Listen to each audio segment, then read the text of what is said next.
recién el doctor Ábalos, perito forense, decía que es muy difícil identificarlo con una sola característica a un femicida, ¿no?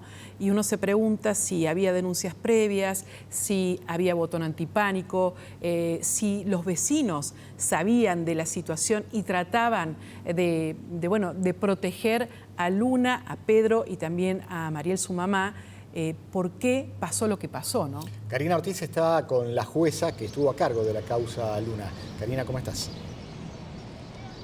¿Qué tal? ¿Cómo les va, Silvia y Adrián? Con respecto a si había o no denuncias, sí, había varias denuncias por parte de Luna. Pero si me permiten, vamos a ahondar un poco en algunos detalles que trascendieron en esta jornada y que tienen que ver también con lo que informábamos el día de ayer. Luna conoce a quien termina siendo su femicida en el año 2018 a través de redes sociales. Él vivía en Uruguay y ella acá en Córdoba. Tenían una relación a distancia, ella iba para allá, él venía para acá, hasta que Luna queda embarazada en 2019, cuando nace Pedro. Luego viene la pandemia y dejan de verse, tienen una relación a distancia, lógicamente, por todas las restricciones.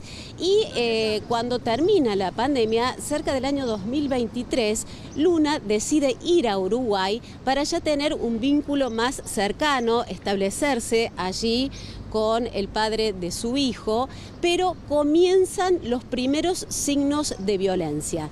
Violencia física, como lo contábamos, él intentó ahorcarla y en ese momento, cuando comienza toda esta historia dramática, ella vuelve a Córdoba. Se establece en la casa de su madre con la criatura y hace la primera denuncia en el año 2023.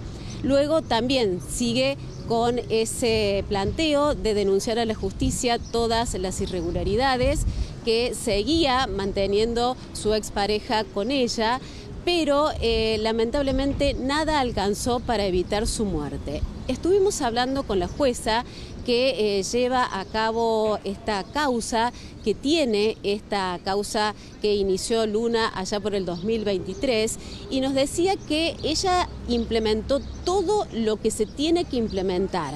Botón antipánico, las restricciones hacia este hombre, pero con respecto a la tobillera no se le pudieron poner porque cuando él ingresaba al país lo hacía por lugares que no quedaba registrado, de manera ilegal, entonces nunca le pudieron poner la tobillera. Pero con respecto a lo que hizo la jueza, esto nos contaba.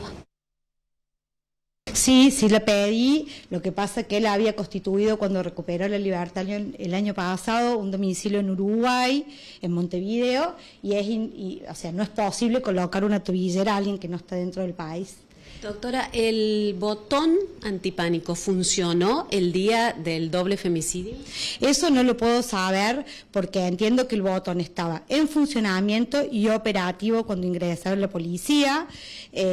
Cuando se dieron con esta situación, el botón estaba totalmente en pleno funcionamiento. El botón antipánico, cuando no está en funcionamiento porque se queda sin batería o porque la persona no lo carga, inmediatamente la policía se constituye en el lugar para saber qué está pasando, que ese botón está inactivo, o sea que hay otras señales de alarma si uno hubiera estado en funcionamiento.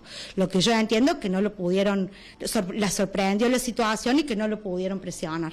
¿Qué es lo que falló? ¿Qué mea culpa hacen?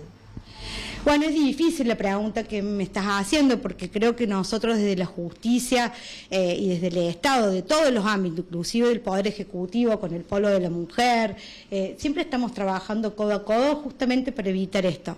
Pero mucho trabajo hay atrás, ¿sí? No te puedo contestar esa pregunta. A mí, en lo personal, como la magistrada que está a cargo de este proceso, me ha interpelado personalmente y me genera mucha angustia esta situación. ¿Sí? ¿Pero qué cree que está fallando en virtud de que si tenía el botón antipánico, tenía medidas de restricción, todo lo que se podía hacer para salvarla, lo mismo la matan? Los feminicidios en estas condiciones son situaciones muy complejas, no es unidireccional el análisis que se tiene que hacer. Nosotros estamos hablando de una persona que tenía medios económicos, ¿sí? Que tenía dinero, porque de hecho pagó un montón de dinero para venirse desde Entre Ríos hasta Córdoba, en un taxi privado, eso lo sabemos, no sé si era un Uber o un taxi. Entonces, tenía medios económicos, ingresó por frontera no autorizada, ¿sí? Había oficios dictados a la Dirección de Migraciones para que cuando se ingresara al país se informara. Había una ubicación de paradero, ¿eso qué quiere decir? Que cuando lo ubiquen se informe inmediatamente al tribunal para trasladarlo, para ponerle el dispositivo dual. En realidad, todas las acciones que se podían hacer se hicieron. ¿Qué pasó? Ingresó por lugares no autorizados, evadiéndose evidentemente de la gendarmería y de las autoridades fronterizas, y fue tomando distintos, todos traslados, entiendo yo, medios informales, donde no podía ser ubicado, porque si vos pagás un pasaje en colectivo, tenés que dar tu DNI y te van ubicando. Evidentemente fue llegando a Córdoba de diferentes maneras y que no pudo ser detectado, claramente. Bueno, lo decíamos, ¿no? En medio de este horror está el pequeño que hoy está cumpliendo 6 años. Estamos hablando de Pedrito, que ha tenido que soportar toda esta situación donde tal vez ha visto a su mamá, a su abuela, cómo terminaban, producto de la violencia de su papá. Se sabe que está en contención judicial de menores en la CENAF. Quiso hacerse cargo su tía, que vino ayer de Chile.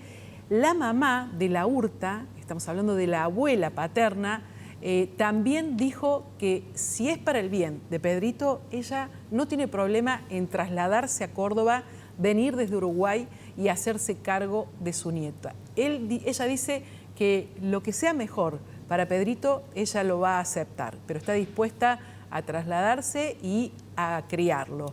En cuanto a la Hurta, recordemos que todavía se encuentra detenido en Entre Ríos y recién hacia el fin de semana, según autoridades judiciales, sería trasladado a la cárcel de Bower. Estaba previsto que esto ocurriera ayer, pero sin embargo la fiscal de Concordia, ante el hallazgo de este cuerpo desmembrado que correspondería al remisero, le pidió al fiscal de Córdoba, a su par de Córdoba, tenerlo a disposición allí en Entre Ríos antes de su traslado a Córdoba, precisamente para interrogarlo por este nuevo crimen que apareció en las últimas horas.